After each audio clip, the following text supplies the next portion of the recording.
Olá pessoal, tudo bem? Bem-vindo ao Expo Metaverso. Estou aqui com a Vanessa Rosa, vai falar um pouquinho para a gente sobre criação de metaversos no contexto artístico.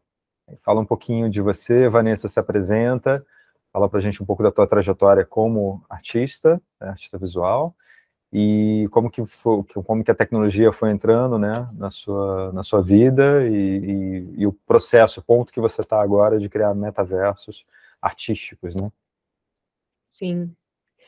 Então, obrigada pelo convite, Flávio. Um prazer trocar ideia com a audiência brasileira. Eu acho que quanto mais informação, mais debate sobre metaverso, melhor.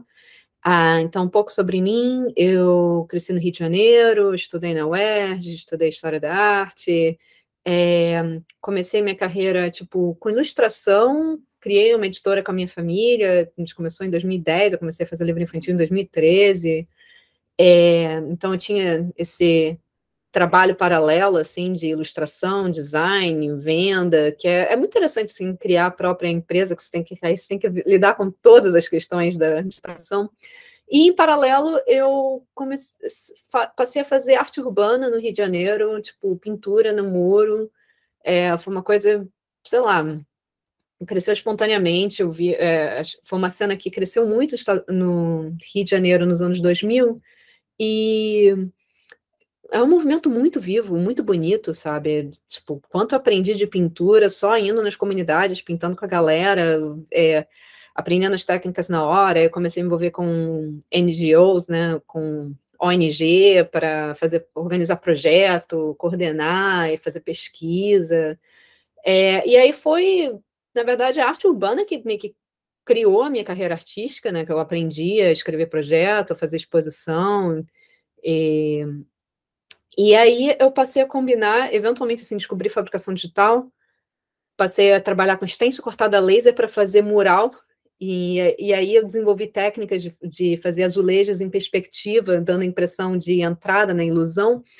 É, Basicamente, assim, tipo, eu vi que o corte a laser, ele dava um nível de precisão que tornava esse tipo de trabalho detalhado, que seria impossível de fazer à mão, ou de fazer cortando, né, num stencil à mão, ser acessível. Então, eu comecei a fazer ilusão ótica com stencil. E aí eu pirei, assim, do corte a laser, comecei a pensar em design algorítmico, o que significa, tipo, que o desenho, tanto dele estivesse vindo já do Illustrator, né? E também estava fazendo azulejos, aí comecei a pesquisar arte islâmica, porque tem uma questão de semelhança estética e um background histórico parecido. Quer dizer, na verdade, os azulejos portugueses vêm da influência islâmica, né, em Portugal. Então, até a gente começou no século XVI, com o rei de Portugal comprando azulejos de Sevilha, então do sul da Espanha, que ainda era mourisco. É uma longa, longa história. Eu comecei a ver, tipo, trocas de influência da China no azulejo português, enquanto, tipo, basicamente a gente entra num debate de trocas históricas, trocas culturais a nível global, e também questões técnicas, né? Porque o azul e branco é o óxido de cobalto, é um tipo de pigmento que tinha resultados melhores, que era mais acessível, como isso se popularizou. Então, eu acho isso muito importante, assim, quando você começa a entender que tanto da produção artística, de uma produção cultural, não é apenas um desejo, um símbolo, mas é também um mercado, são questões utilitárias, são questões técnicas, são os modos de produção, são grupos um influenciando o outro. Então, é isso, foi o stencil, foi fabricação digital, stencil cortado a laser, que me colocou em contato com arte e tecnologia, foi quando eu comecei a prestar atenção. Daí, quando passei a fazer projeção mapeada em cima de pinturas, e aí passei a trabalhar com pessoas que faziam arte generativa e pensar. Eu fazia mais a pesquisa histórica, e primeiro comecei a trabalhar com chinês, o Manchi, quando eu estava fazendo uma residência na ITP. Eu comecei a pegar muita residência artística, foi isso também que muito me impulsionou de poder viajar e ficar sem pagar por alimentação e espaço, sempre, tipo, a partir do seu portfólio artístico, você consegue um convite que torna as coisas muito mais acessíveis. Então, o Enchi, ele fazia a arte algorítmica, a programação, assim, processing de animações e projetava em cima das minhas pinturas. Então, a gente fez uma exposição que foi muito bem sucedida em Nova York em 2017 com isso. Aí eu comecei a pegar mais trabalho, quando eu vivi com uma aldeia indígena no Acre por um mês, e pesquisando os padrões tradicionais deles, eu fiz projeção mapeada na floresta.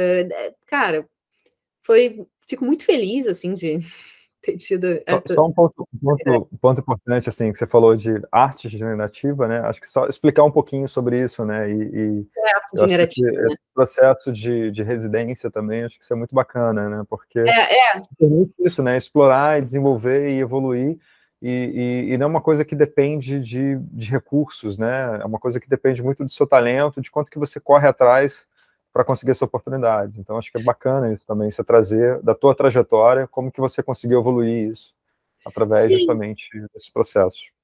Sim, foi muito a partir de criar essas redes organicamente, né? Então foi, sei lá, no MOF, em Duque de Caxias, no Rio de Janeiro, que é um mega festival de arte urbana, que eu conheci uma galera chilena, que eu fiquei muito amiga, e depois eu fui para o Chile ficar na casa da galera, ficar viajando, mochilando, pintando, sabe? Eu aprendi muito com eles assim. Mas isso foi me criando uma rede, que aí depois, quando eu fui para Nova York, primeira vez eu fui sozinha, assim, tipo, ficar em casa de amigo, ver qual era, mas eu, tipo, tinha gente para bater na porta e me apresentar e descobrir recomendações e fuçando na internet e depois candidatar para as residências, aí você sabe qual é o lugar que vale a pena, né? No lugar de, tipo, você só dar um tiro no escuro, tipo, você tem que muito sacar quem é quem, o que está fazendo uma coisa legal, e às vezes, assim, muitos dos melhores lugares que eu estive era, tipo, o Hackerspace de Nova York, o NYC Resistor, que é um lugar super acessível, que você pode ir na segunda-feira, que é dia aberto, conhecer as pessoas. Foi a partir desse lugar que me linkou com grandes centros culturais, com uma galera de curadoria, que aí eu descobri sobre a residência da ITP, que é uma escola da NYU, e pude fazer de graça. Então, assim, você vai criando as suas redes, né? Então, isso foi muito importante, porque senão tipo, seria inacessível. Pagar uma escola americana é um preço ridículo de caro, assim. Aí você vê a diferença de recursos, de equipamento, de escala, você fica, caraca. Nossa, é assustador. E acho que a internet está tornando tudo isso muito mais fácil, sabe? Tipo, 3D, que eu vou falar depois, assim, eu aprendi depois no YouTube. Blender Guru do Blender, pô, australiano, tem uns cursos muito bons de introdução ao Blender. E esse é isso, você vê no YouTube, e é muito legal que quando você está partindo, quando você já tem uma visão, né? Acho que experiência de vida, visão, noção, assim, do porquê as coisas importam. Por exemplo, bem, senão vou dar volta. Assim, quando você tem essa visão, é muito importante que aí eu comecei a estudar Blender, entendi assim, o geral, qual eram as técnicas mais básicas, e já pude dar um salto, que basicamente, no lugar de aprender a modelar tudo bonitinho no Blender, eu tenho esse background de pintura, de escultura, de arte tradicional, então eu vi assim, pô, eu posso fazer fotogrametria de objetos físicos e usar isso como os meus objetos que eu quero animar no Blender, no lugar de ficar ali quebrando a cabeça, aprendendo todas as texturas e todas as táticas, e até isso. Agora com AI, tipo, nossa, é muito rápido, a técnica muda muito rápido, então não vale a pena, às vezes, você parar para fazer o curso do início ao fim, tipo, não, entendi o básico, tem um projeto X, vou fazer isso. Então, eu aprendi, assim, a fazer fotogrametria das minhas esculturas, aprendi cerâmica, isso é uma coisa mais recente, assim, tipo, e nossa, uma arte muito divertida de fazer. Legal que você tem aí pra gente ver, depois a gente vê o resultado 3D e o metaverso que você criou com ele. Mas assim, você separou algumas telinhas para mostrar pra gente também, né? Então acho que é legal você mostrar um pouquinho da arte processual, só pra gente voltar um pouquinho atrás, né? Para tangibilizar um pouco para as pessoas o que é isso, né? Então, assim, é um desenvolvedor, né, um dev que programa, né, um algoritmo para criar padrões, não é isso? Que você estabelece junto com ele. E esses padrões, foi aquilo que você falou, que foi, enfim, foi um trabalho seu de pesquisa também, né? Só para a gente mostrar um pouquinho. Você tem alguma coisa para mostrar para a gente aí? Sim, é verdade, verdade, eu tenho que começar a compartilhar a tela. Porque aí a gente começa a ver um pouquinho do que você está falando, acho que é bem legal. Sim, de que trabalhos são esses? Opa, Obrigado. rosa. Então, o que eu falei,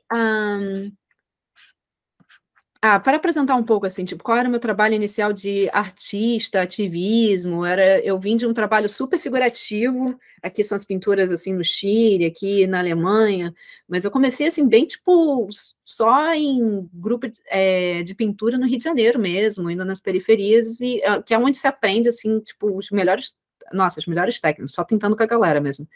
E aí, eu comecei a fazer esses trabalhos de stencil cortada a laser, então esse aqui já é um grande trabalho que eu fiz, é um mural de grande escala, né, dando a impressão do azulejo em perspectiva, então aqui acho que dá para ver melhor, né, esse efeito, então é um portal, e isso é feito com uma combinação de stencils, tem toda uma questão de design, assim, de pensar um stencil como como é que você pode maximizar os efeitos que você vai dar com ele, então com um único stencil eu dou esse efeito de entrada, mas aí eu giro de cabeça para baixo, espelho, repito, etc. Então, você vai tipo, meio que enganando a perspectiva. Então, isso era muito interessante de pensar do ponto de vista de design, do ponto de vista de pintura e de Você traz uma publicidade. volumetria, né? Realmente, os portais, eles parecem se deslocar para frente, parece realmente ter uma entrada, né? Um encaixe, é bem interessante o resultado visual. E aí eu já estava esse outro acima é bem legal, com a estudando foto com o carro na padrões. frente, né? Um pouquinho acima, passou. Isso aí, Com bem carro na legal. frente. Mas aqui já mostrando. Não, peraí. Etno Computing, Infinity Game, esse aqui. O que eu falei com o chinês foi esse trabalho aqui. Deixa eu tirar o som. Também trabalhei, no caso, essas caixinhas foram feitas o desenho foi de uma arquiteta do Rio de Janeiro, a Verônica Natividade, mas a pessoa que eu mais trabalhei nessa exposição foi o Anti. Então, aqui dá para ver, assim, era uma exposição interativa, as pessoas tinham que procurar por números na exposição, escondidos nas caixinhas, e isso mudava as projeções, aí aqui dá para ver as animações, e a ideia era falar de representações de infinitos a partir dessa arte geométrica em várias culturas. Então, fractais na África, desenhos que podem ficar a partir de um código, você meio que pode preencher o espaço inteiro, assim, com a mesma espelhamento, a tesselagem, tiling, estou esquecendo as palavras, é uma vergonha. Então, assim, era isso que eu fazia. Aqui em 2018, já também com o Enchi, ele fez a animação, o código, e eu fiz a pintura, então aí cada trabalho é uma longa história, mas foi depois da pandemia que eu comecei a trabalhar com cerâmica, e aí a coisa mudou totalmente, assim. Comecei a ir do trabalho muito de debate histórico para a ficção científica, e agora é tipo a ideia de que se a gente pode viver na simulação, a gente pode misturar o futuro com o passado, assim, tipo, tudo vira parte dessa grande simulação da humanidade, e é meio que a nossa tentativa de eternidade e também de, sabe, contar as nossas histórias para quem quiser ouvir. Tanto humanos do futuro, quanto que outros seres, quaisquer outros seres que se interessem pelas nossas histórias. Então, um Inclusive os marcianos.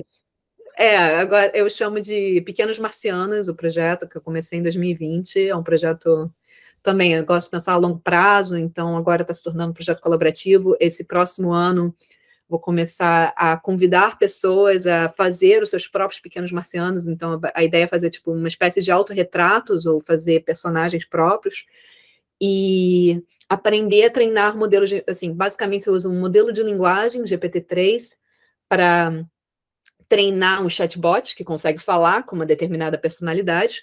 Depois tem que treinar um modelo de voz, a gente pode usar o Tacotron 2, que é um modelo open source. Provavelmente daqui a pouco já vai ter um melhor disponível, mas por enquanto esse é o mais acessível em termos de open source. Então você pode treinar com a sua própria voz ou qualquer outra voz que você quiser. Se possível, não saia clonando as pessoas que não gostariam tipo, não passa por maldade, mas assim, cada vez é mais fácil impersonar alguém. Você pode pegar, tipo, vídeos do YouTube e treinar um modelo de voz a partir disso. Tem um site chamado UberDuck, que eu gosto muito, que faz isso já, e você pode usar os modelos open source, muita gente oferecendo. Aqui, basicamente, como funciona o site, tipo, aqui o nome do bot, da onde veio, a categoria Príncipe da Pérsia. Tipo, é um filme, e a pessoa, tipo, pegou um personagem do filme, treinou um modelo de voz em cima, e aí qualquer um pode usar isso. O som não veio, mas acho que fica a dica aqui, né? Que pena. Então. Uberduck.ai, tá? Uberduck.ai. Sim, eu gosto de usar. Você vai produzir alguma coisa agora? Eu só estou mostrando, tipo, no site tem um monte de opções. Tipo, a Princesa Fiona do Shrek tá aqui. Tá. Nem todos os modelos funcionam tão bem, porque são pessoas do mundo treinando por conta própria. Então, tem alguns que são mais fiéis que outros. Mas aí você dá o texto que você quiser e você já tem uma voz customizada de AI. Mas, assim, de alta qualidade, sem pagar nada. Então, tem muita coisa interessante acontecendo. Então, assim, o que eu estava falando, esse próximo ano agora dos marcianos, eu estou interessada tanto do ponto de vista como narrativa, como desenvolvimento de universo, né, artístico, quanto como projeto educacional e projeto de experimentação coletiva, né, de história coletiva. Então, quero compartilhar como as pessoas podem aprender a fazer suas próprias cerâmicas, tanto pode ser a partir de um modelo 3D escaneado, ou você pode imprimir em 3D, depois fazer um molde e fazer uma cerâmica sobre isso. Só é legal ter o objeto físico, eu quero fazer uma instalação com os objetos físicos, depois escanear isso e animar. Vanessa, me manda o link para entrar com você no seu metaverso. Eu vi que claro. você está aberto, tá até com a câmera aí, deixa eu entrar. Tá bom, deixa eu colocar você aqui. Aí. Opa. Se você mandar o link Pode ser no nosso chat. Né? Perfeito. Buscando aqui, cadê o nosso chat? Tá aqui o chat. Aham. Boa. Ok, esse é o metaverso dos pequenos marcianos que eu fiz para a exposição Pupila Dilatada, Pupila Dilatada 3, que acabou de ser lançada. É uma exposição coletiva organizada por um pessoal, por brasileiros, um pessoal muito interessante, inclusive o Igor Marota, o Paulo Stocker, mas é um coletivo de artistas. Aqui, ó, Pupila Dilatada, nome da exposição, aqui é o site oficial deles.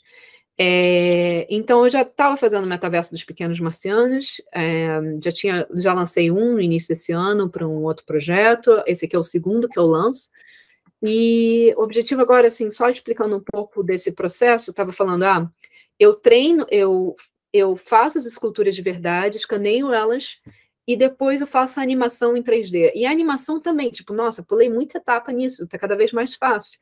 No lugar de eu ficar fazendo todo o esqueleto, né, em 3D, eu uso um plugin do Blender, chamado Faceit.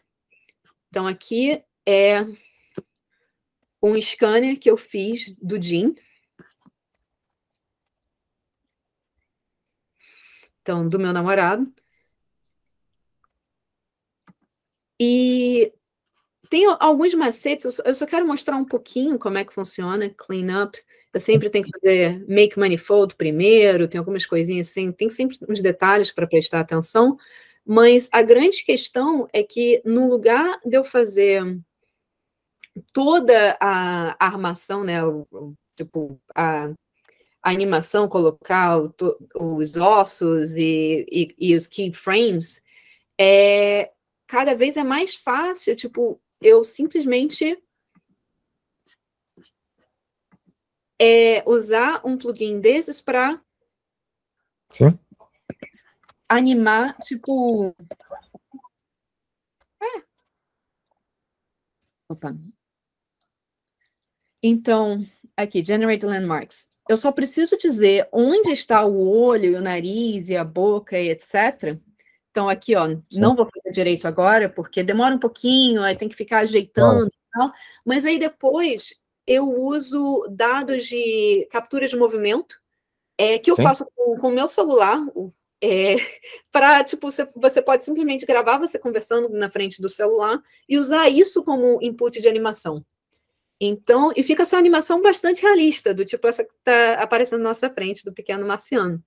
E agora estão usando um outro modelo da NVIDIA que pode vir, que faz uma animação emotiva, muito bem feita, captando diretamente a partir de áudio. Então, assim, explicando um pouquinho melhor a parte técnica, como é feito esse metaverso, assim, tipo, basicamente, uma das minhas ferramentas principais é o meu iPhone.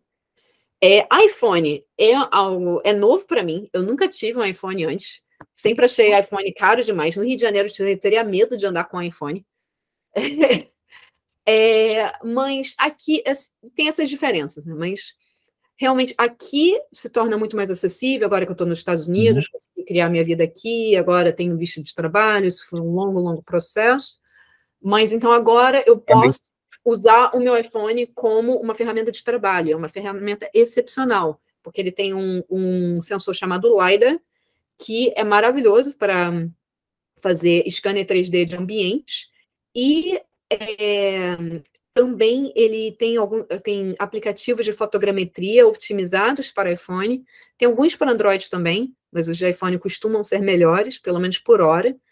E eu faço o scanner 3D das minhas esculturas simplesmente com o iPhone.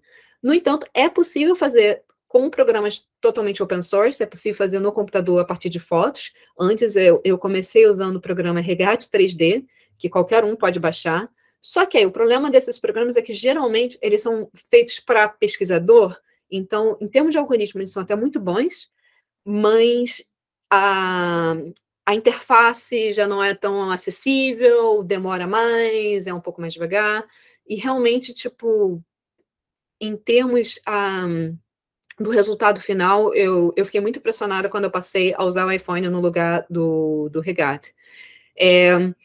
Mas, assim, é importante sempre dizer que é possível fazer fotogrametria, é possível usar todas essas ferramentas com acesso a muito menos recursos. Eu acho que é muito mais acessível. A gente pensando um pouquinho no iPhone, nessa coisa da LiDAR, né? É uma câmera de profundidade, é uma câmera que ela detecta, cria uma nuvem de pontos, né? E aí os recursos junto a esse recurso, né, embarcado de detecção de criação de nuvem de pontos, com a própria câmera do celular para pegar as texturas, né, e registrar e fazer essa fotogrametria espacializada, da mesma forma que a gente começa a usar também as ferramentas para outras aplicações, né? Tem várias pessoas fazendo scan e depois aplicando scan em realidade aumentada, criando um twin seu, né, um gêmeo seu ali colocando, né? Ou a partir dessa imagem 3D, fazendo isso que você fez, que é o processo de rigging, né, que você colocou uma máscara e já no Blender fez o rigging das texturas e você tem as emoções, né, acho que se puder aproximar um pouquinho do Marciano, acho que é legal para as pessoas verem o quanto que ele está movendo o rosto, né, isso é muito legal, Vanessa, e cadê ele? Ele está aí na sua mesa, né, mostra ele pra gente. Não, esse é outro. Esse que tá... Esse é outro. Mas um deles, né? Eles são diferentes. Esse aqui tem até mais... Eu tô vendo outro lá em cima, lá. Mostra pra gente eles. É diferente. Então, são muitas técnicas diferentes. No caso, assim, o espaço que a gente está andando também é feito a partir de scanner 3D, feito com o iPhone. Então, era um castelo de São Felipe, em Portugal. A gente estava em Portugal recentemente, trabalhando. E eu aproveitei para fazer scanner de espaços históricos e depois eu simplesmente transportei esse espaço real, né, num espaço imaginário agora de metaverso. Então, acho que isso é muito rico, assim, de que, bem, para começar, já corta bastante tempo. Aqui eu já tive a quantidade de texturas e a própria geometria, o espaço e tal, super bonito. Então, foi rápido de fazer, né? Pude exportar, eu tenho que exportar em GLTF, então formato open source, e é o que essa plataforma aceita. Essa plataforma se chama Arium, é uma plataforma fechada, acho que por enquanto funciona por convite, ou talvez eles já estejam fazendo alguns planos pagos. Esses plataformas de metaverso ainda estão começando, ainda não tem tantos serviços a respeito, então isso aqui ainda é uma área meio de desenvolvimento. O desenvolvedor central do Arium saiu e está começando um projeto novo, no qual eu estou esperando os resultados. O nome dele é Dan Oved, pessoa incrível, assim, muito bom trabalho. Mas vários outros metaversos vão usar tecnologias parecidas, em que você pode acrescentar... Acho que é um ponto interessante que você falou, né, do formato open source 3D, e realmente vem, Vanessa, o Expo Metaverso, a gente está realmente criando ele todo em WebXR, né, então, assim, todos os assets 3D, a gente precisa fazer essa conversão, e, assim, são diversas as plataformas que estão aceitando, utilizando, a gente chama de ponto .glb, né, da mesma forma que era o JPEG, ou o PNG, então, assim, existe também uma dor, né, digamos aí, do ecossistema de metaverso, de plataformas, né, de como que você consegue transportar um asset seu, né, para diferentes plataformas de metaverso, porque elas vão te dar diferentes entregas, né, tem toda uma equipe, tem todo um fim, um uso para isso, né, e como que a gente consegue trazer isso para essas outras plataformas. Então, acho que é um ponto bem interessante que a Vanessa falou e explicou do workflow dela, o quanto que é importante a gente ter serviços não proprietários, né, que a gente está falando aí do GLB, para isso, né, para que a gente consiga ter essa capacidade de transportar. Isso vem muito de encontro com o Web 3.0, né, com a questão de você ser dono mesmo do que você usa e você ter liberdade total com o uso daquilo.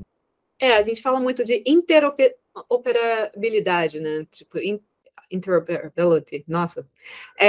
Então, é essencial, assim, que você não fique preso a um ecossistema. Então, é o que a gente espera agora, que haja essa pressão de público, pressão dos criadores, para que os sistemas que cresçam sejam os que permitam essas trocas, essas entradas, esses formatos de código aberto, porque senão é isso, você vai querer desenvolver em cima do meta do Facebook, e aí, se eles mudam as regras, você se ferra? Tipo, não vale a pena colocar sua energia, seu esforço em algo que você não vai ter controle, né? Então, acho importante isso, assim, dizer, não vou aqui fazer propaganda do Arium, não sei se o Arium vai vingar como plataforma a longo prazo.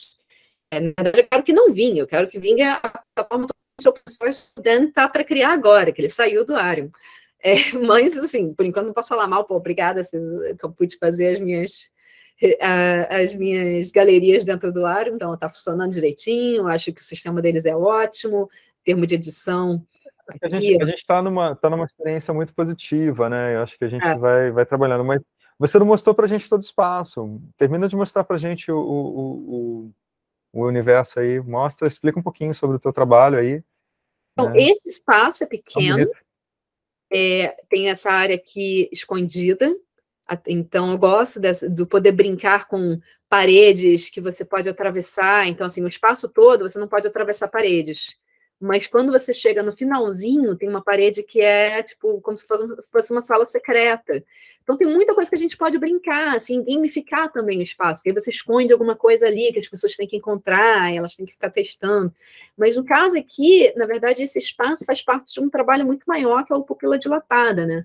Então, ele tem um portal no final desse espaço para o espaço Gruta, onde tem exposição de vários outros artistas. Então, isso é bacana também, que a gente pode começar a linkar vários metaversos, né? Então, de um mundo você entra em outro, e você vai entrando em outra história, como se fossem realidades paralelas, mundos alternativos. Total, você está fazendo agora um teletransporte, né?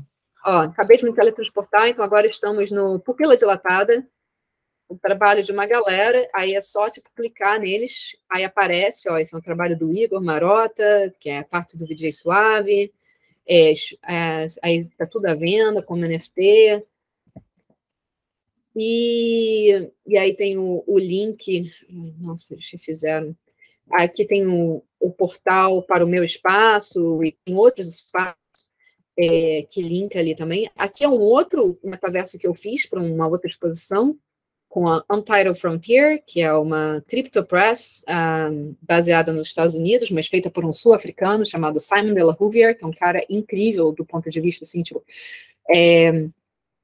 antigo em criptoarte, né, talvez uma das primeiras pessoas, assim, tipo, ele faz parte dos CryptoPunks, ele é um cara que ele desenvolveu o conceito de bounding curves, que é algo super técnico dentro de cryptoeconomics, grandes histórias, mas agora ele tem uma espécie de editora de ficção científica e publicou uma história minha e foi um prazer trabalhar com ele. E aí a gente eu criei esse metaverso como parte do nosso projeto em conjunto, mas é parte desse universo que eu estou chamando de Pequenos Marcianos, desses seres que são humanoides simulados que contam a história da humanidade muitos anos no futuro, e essa noção de que tudo que a gente faz pode ser simulado, tudo que deixa um registro, eventualmente vai fazer parte dessa grande simulação contando a história da humanidade para o futuro. Basicamente esse é o conceito.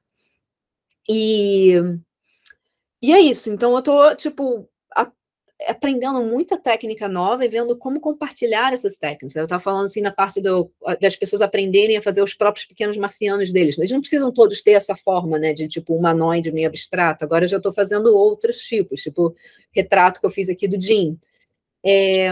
Mas então, quero que as pessoas aprendam a criar o próprio modelo de voz, depois aprender a animar a escultura, o rosto com os plugins que eu mostrei, usando também software mais recente da NVIDIA. A NVIDIA está com muito desenvolvimento de modelos de AI novos, então é legal, às vezes, realmente estar bem próximo da fonte, assim, dos pesquisadores e das empresas que estão realmente desenvolvendo os modelos, que é aí que você consegue estar sempre no cutting edge, prestando atenção na pesquisa. E daí, eu agora estou o ponto é as pessoas passarem a criar as próprias histórias e personagens deles, eventualmente ter esses personagens como seres avatar, né, no metaverso que tenham uma inteligência artificial por trás, esse modelo de linguagem, modelo de voz, eventualmente eles se tornam autônomos, eles conseguem conversar por conta própria. Mas aqui eu quero mostrar um pouco, assim, tipo, qual é o último da técnica que eu estou desenvolvendo, em que eu renderizo um vídeo a partir do Blender com os meus personagens, e depois eu uso o Stable Diffusion, que é um modelo de AI, para mudar algumas imagens, algumas cenas. Eu transformo o vídeo em frames, pego alguns frames e transformo com AI, e aí eu uso uma outra aplicação que está usando um outro modelo de AI chamado Style Transfer. O nome da aplicação é EBSynth, é de graça, open source. Então, eles usam o Style Transfer dos frames transformados em cima do vídeo original para criar essa animação que agora o 3D virou 2D, sabe? Então, é incrível que, assim, cara, o potencial de estéticas que a gente pode fazer agora de animação é impensável, assim, e, tipo, a animação é algo que eu pensei que eu nunca poderia fazer, porque a animação tradicional é uma quantidade absurda de trabalho que costuma ser mal pago, e geralmente você precisa de um time grande para conseguir fazer uma animação pequena, pelo menos costumava ser assim. E aí passou a ficar um pouco mais fácil com After Effects, mas é aquela animação assim, bem vetorizada, é um estilo bem específico, que nunca foi tanto a minha onda. E agora eu descobri assim, caraca, eu posso fazer a animação das minhas histórias a partir de objetos que eu faço, tipo, na mão e usando espaços históricos, usando, tipo, esses scanners como ambiente de referência, eventualmente simplesmente a partir do 3D para AI. Muita coisa nova vindo, então acho que tem um potencial de um boom de criatividade que é muito bonito. Então eu acho legal, assim, conseguir compartilhar com o público brasileiro, assim, cara, tem muita coisa para aprender, muita coisa para... A gente tem que povoar esse metaverso. E a gente tem que povoar com coisas bonitas, com coisas que a gente queira viver, sabe? Não, verdade. Eu acho que assim, é um processo bem interessante o ponto que você colocou, assim, que a gente precisa criar, povoar, né, trabalhar, porque a gente está no momento que tem uma enxurrada de novas tecnologias, né, E aí, quando a gente fala dessas tecnologias, né, tanto as tecnologias estruturais, né, a gente fala aí de machine learning, inteligência artificial, que a gente usa cloud computing para processar tudo isso, né, um monte de processadores e tal, para poder fazer isso em tempo hábil, né, tanto que você vai lá e digita alguma coisa, em segundos você já tem uma imagem renderizada no processamento lá com 100 núcleos, né. Isso é muito legal. E aí a gente tem também as outras tecnologias que permitem a gente a criação dos espaços imersivos, da navegação da primeira pessoa, né, dessa coisa que antes levavam, sei lá, para você fazer um espaço como esse que você montou, que você criou, você antigamente levaria meses para você criar isso e desenvolver e tal, todos os elementos. E a gente consegue agora fazer isso com uma velocidade muito grande, né? Então, tudo isso que a gente tem de tecnologia, mais os dispositivos também, né, de realidade virtual, de realidade aumentada, né, os celulares, como eles avançaram, a gente criou toda uma possibilidade de tecnologias que a gente tem um gap agora criativo. O que a gente pode realmente ressignificar com essas novas tecnologias e sair fora da caixinha, né? Porque o que a gente mais vê quando a gente fala de metaverso, né, quando a gente fala do imersivo, é meio que uma representação do real, né? Então, assim, o que eles fazem? Fazem um shopping center. Você agora tem uma experiência de compra no shopping center com avatar. Então, você bota um avatar e você bota um shopping center igual um shopping center de verdade, com as lojas, com os produtos, com as caixinhas. Cara, isso não é uma experiência nova, né? Você está fazendo uma representação legal, é ilustrativa, acho que assim, faz com que as pessoas criem as conexões, mas e aí? Como é que a gente realmente, sabe, te tira fora da caixa? E quando você traz coisas como essa, Vanessa, e gera essa provocação, é justamente isso, sabe? Vamos repensar isso, né? Como que a gente pode se apropriar criativamente e de uma forma estética também, né? De ressignificar isso, né? Sim. Então, tem muita coisa para aprender, muita coisa para fazer. Algumas coisas, assim, um pouco doloroso também, tipo, esse constante espaço de você tem que aprender, você ter, às vezes dá essa ânsia, né? E inteligência artificial é algo que acho que todos os artistas vão ter que passar a aprender a trabalhar com. Há um problema, assim, de IP, nossa, tem inúmeras batalhas acontecendo. Eu estou feliz que o movimento open source está tomando as rédeas e está conseguindo expandir-se cada vez mais, porque, basicamente, assim, inteligência artificial, esses modelos de geração de imagem que eu estou mostrando, eles bebem de todos nós. Os modelos de linguagem também, eles basicamente bebem da internet, aprendem dados pela internet, e é isso que dá a qualidade, assim. Então, é como se fosse a inteligência coletiva, como se fosse, sabe, a internet são os dados comuns, commons, né, que eles chamam aqui muito. É mais do que público, é tipo, deveria ser de propriedade comum, assim. E é muito complicado, agora está tendo uma briga grande de artistas reclamando de inteligência artificial, porque você pode simplesmente escrever, tipo, numa frase guiando a inteligência, uma pintura no estilo de não sei quem. O estilo de não sei quem pode ser um artista que já morreu há muito tempo, ou pode ser um artista contemporâneo que, sabe, até ontem estava trabalhando, nem sabia que isso existia, que os dados dele agora viraram um estilo para o espaço latente da inteligência artificial. Então, essa galera agora está assustada, assim, pensando, mas como é que vai ser o meu emprego ano que vem? Que é isso que está acontecendo? Então, assim, são muitas reviravoltas, e já que todos nós estamos contribuindo para essa grande revolução, para essa grande reviravolta da inteligência artificial, então, no mínimo, tem que ser público, tem que ser open source, tem que ser acessível, as pessoas têm que ter transparência, as pessoas entenderem de onde os dados estão vindo. Então, a OpenAI treinou o Dali também bebendo da internet, mas você não consegue ver de onde estão vindo os dados. Você não consegue ver que tem um bando de trabalho privado, artistas, etc., que faz parte do OpenAI. Você consegue ver pelos resultados, a galera que realmente entende da técnica consegue fazer engenharia reversa, entendeu como aquilo foi feito, mas eles não publicam. É tudo propriedade privada, proprietary code. E não mostra como foi feito, que dados foram utilizados, enquanto o Stable Diffusion, que é um outro modelo lançado mais recentemente por uma empresa privada também, Stability AI, agora está se estabilizando, está se consolidando como um grande modelo open source. Então, tem todo um ecossistema crescendo em cima do Stable Diffusion, mas é mais do que a Stability ou o Stable Diffusion, é algo que a gente vai ter que meio que forçar a tudo que é possível, já que todos nós teremos que trabalhar com inteligência artificial, todos nós temos que ter essa vida no mundo digital, né? Essa personalidade no meio digital, é extremamente importante que haja privacidade, que você tenha algum controle sobre que dados são públicos e que dados não são.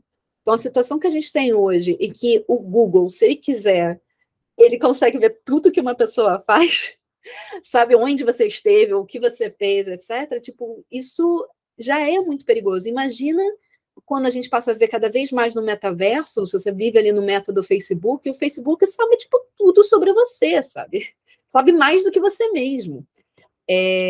Então, cada vez mais é importante que, primeiro, a gente entenda que tecnologias são essas, a gente participe, que a gente acompanhe e que haja essa reivindicação pelo open source, pela criptografia, por algum tipo de privacidade, por que as coisas sejam disponibilizadas, assim, sejam democratizadas de alguma forma. Então, assim, são muitas questões difíceis, mas é também algo animador, tem muita coisa boa para ser feita. Eu acho que assim, um ponto bem relevante que você colocou desse cuidado, né? Da privacidade, né? De saber de onde é a informação e da democratização. Eu acho que assim, é justamente o momento que a gente está agora com essa virada, né? Da Web 2.0 para a Web 3.0, em que a gente começa a ter mais isso, ter mais esse cuidado. Acho que isso é um consenso, né, global e uma necessidade mesmo que a gente tem para avançar.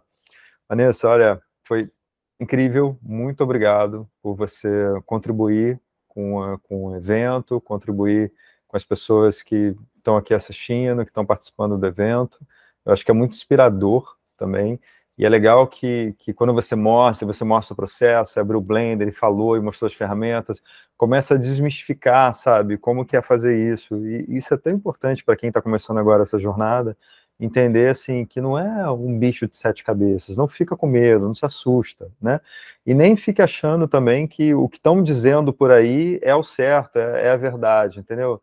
Corre atrás, vai ler, vai buscar. A gente aqui no evento, a gente está justamente buscando isso, assim, de trazer profissionais e pessoas, né, que possam mostrar mesmo do seu processo, que possam falar e mostrar, assim, uma vertente do que é o ecossistema de metaverso, entendeu? Não, a gente não vai falar de plataforma, a gente até, você mostrou uma, já falou do seu amigo que já está desenvolvendo uma nova plataforma, né, e tem N plataformas, mas assim, a gente está falando sobre ecossistema, a gente está falando sobre processo, sobre como posicionar a arte dentro, né, dessas novas tecnologias, né, então, cara, foi muito bom, muito obrigado mesmo. E queria te deixar aí o espaço para você deixar suas últimas palavras aí para quem estiver assistindo. Minhas últimas palavras é um certo otimismo, com todos os problemas que a humanidade e a vida sofrem. Eu acho que ainda tem muita coisa boa para construir. E é isso, tentar fazer o melhor trabalho possível, tentar aprender, tentar, tipo, ver essas novas tecnologias, tipo, com curiosidade, mais do que com receio.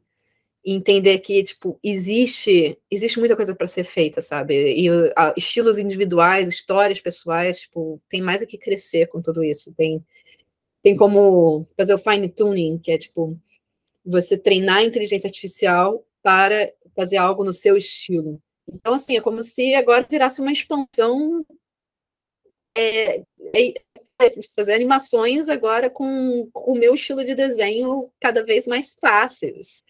Então, é isso. Muita coisa boa para fazer. Obrigada.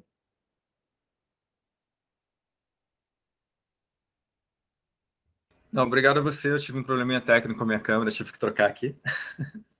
Mas é isso. Muito obrigado, pessoal, por assistir a gente. Obrigado, Vanessa, mais uma vez. E até breve.